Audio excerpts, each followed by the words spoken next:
Good to be here. I haven't had dinner and I've been drinking, so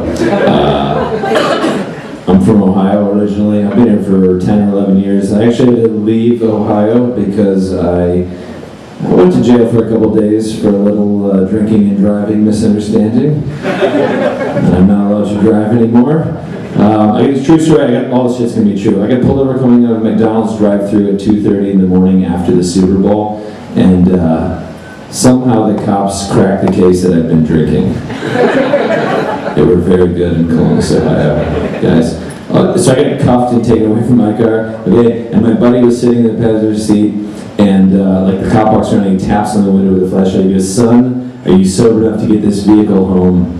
My buddy goes, "Sir, until you said something, I didn't even know I was in a car." And those are the types of people I like to drink with too. Like, people that are going to challenge me, because you're not going to get better unless you're challenged. And I'm going to be the best at that.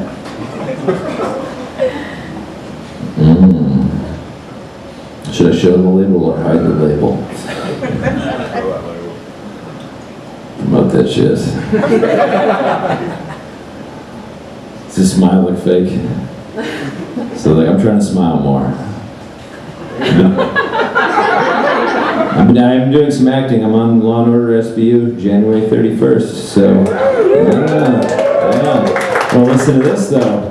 I had a meeting with the casting director the other day, and she's like, "Yeah, you've got like that bald head and beard." She's like, "In the business, we call that a hard look." Okay? And she goes, "Yeah, it's a hard look, and like it's not really good for the kind of dark sense of humor that you have. And it's also not good for show business in general." Is what she said to me. And I was like, "I can't do anything about my head, but I could like shave my beard off, I could do that." And I showed her a picture, and she goes, "Oh, that's worse." So less smiling. Unless I want to keep going out for the role of bitter cancer patient or Aryan prisoner, which I am currently playing. I have to wake up at fucking 3:30 in the morning to play Aryan prisoner tomorrow morning. That's a 100% true story. Like, those are the only calls I get, okay? I'm a white supremacist on a CBS show this year. They call me like, "Will you hold up a sign that says fuck black lives?" I'm like, "I like to work, so yeah, I guess. I'll do whatever." And like, that's how all the people are, like at Holding. I was at this like East Indian kid. I'm like, "You should play a terrorist." He's like, "I would fucking love to play a terrorist. We just want to get work. We just want to get paid, guys." Like, I hate Donald Trump. I fucking think he's a piece of shit. I'm sorry if you work on Wall Street and you're killing it and you live in this building because of that, but I was hoping that yesterday he would just get like a bad medical report and then they would just put him down like an old dog.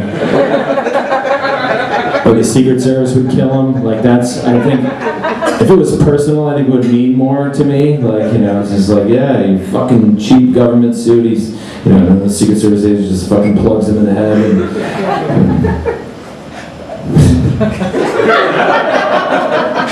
But as much as I dislike Donald Trump as a person, he's actually been really good for my own personal economy. White supremacists are in high demand right now. I'm just ringing off the fucking hook. So I'm mostly white and Jewish. Is that not white? What do we call that these days? Me and my girlfriend just did the 23andMe DNA testing. That's why I know that I'm Jewish for sure. Have you guys done that, 23andMe? That's the best one. If you're gonna get one, I recommend that one. You're nodding your head. I do. Did you? Do you know your Neanderthal percentage? Don't say it out loud if you know it. You know? You're fucking full of shit. Nobody, like, that's the 23andMe, they talk about the Neanderthal blood, okay? Basically, all human beings were about 4%, give or take, Neanderthal, okay? And my girlfriend and I were like, well, let's get the test, and then the loser, meaning the more Neanderthal person, has to buy dinners for a full week. I'm like, this is great, let's do it. And like, so my girlfriend, we were pretty sure she was going to be Irish. She's got 4 Irish grandparents. We were pretty sure I was going to be part Jewish. I have a Jewish grandfather. And do you guys know about the different types of Jews? Yes. So, for the people that don't know, like Ashkenazi and Sephardic, those are the ones I'm talking about. Ashkenazi Jews, those are the Russian Jews. Sephardic Jews are like the Mideast, like Jesus Jews. Those are the two. Okay. And no one's going to remember those words either, like Ashkenazi, Sephardic, very difficult words. Just try to keep in mind, like, snow Jew or sand Jew. Okay. When you meet a new person, your landlord, if you live in Williamsburg, just be like, So, most of them are snow Jews also. I don't want to spoil the ending, but, so my girlfriend got the test first, she paid $99 for it. I got it like 2 weeks later, it went on sale for $79, which I believe proved that I was a Jew before I even spit into the test tube. Guys, I have one Jewish grandparent, and that side of the family is definitely cheaper than the others, if you were worried about the stereotype. But I did test positive for snow Jew, just to keep you updated. But as far as the Neanderthal portion, you gotta look it up though. My girlfriend was like, you're definitely gonna be more. I've got this like ridge in my forehead right here. She's like, I'm 15th percentile Neanderthal, okay? So that means 85% of the population more Neanderthal than I am.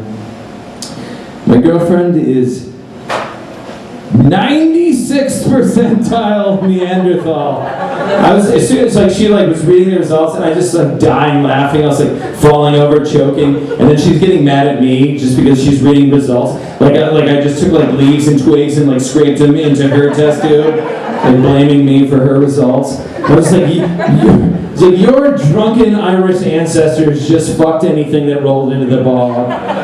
Couldn't even.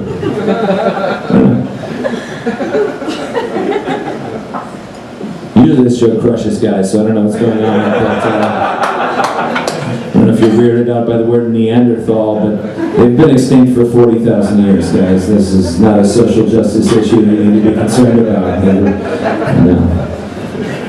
know the country's very divided. Everyone, we can't agree on anything at this point. I feel like aliens could land on this planet tomorrow. You'd be like, the fucking aliens are here! And someone would be like, we're not calling them that anymore. They're space immigrants.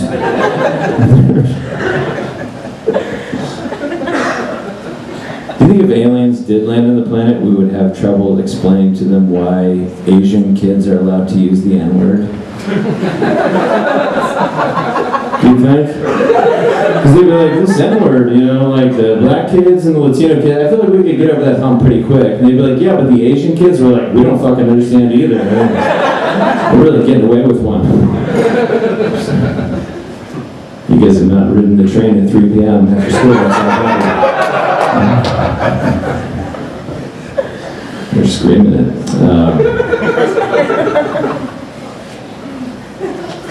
Is this paranoid to keep tape on my laptop camera? Is that a paranoid thing to do? Is this paranoid after I'm done masturbating on the internet, I let the video keep rolling because I don't want Google to know how fast I come?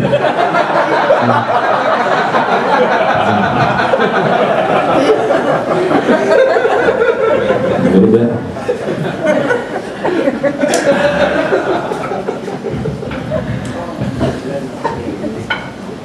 Starbucks doesn't sell booze yet. I know some of the Taco Bell started selling booze in other cities. Starbucks doesn't sell booze, but you can get like a iced coffee, iced tea, whatever. Take it home, finish it, dump it out. It doesn't matter. You can make a margarita in there and just walk around in public, and people think you're drinking a super healthy green tea, and that you're better than them. And meanwhile, you're just getting fucked up on the one train. Okay.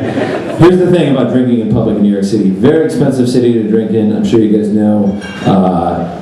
If you get caught drinking in New York City, it is a $24 fine that you can pay with your credit card. I swear to God, I've been ticketed twice in the past 5 years. I've saved, by my estimation, $367,000 drinking in public in the city. I cannot get enough of it. So I go to you guys. Speaking of drinking, fucking Steve Bannon. What about that guy? A few too many cocktails. He's fired now. I think he's fucked. I think he's completely. I think he has shitty retire. I don't think he saved for his retirement. I don't. I think Steve Bannon has shitty retirement savings because he refused to invest into a Roth IRA because both Roth and IRA are Jew names.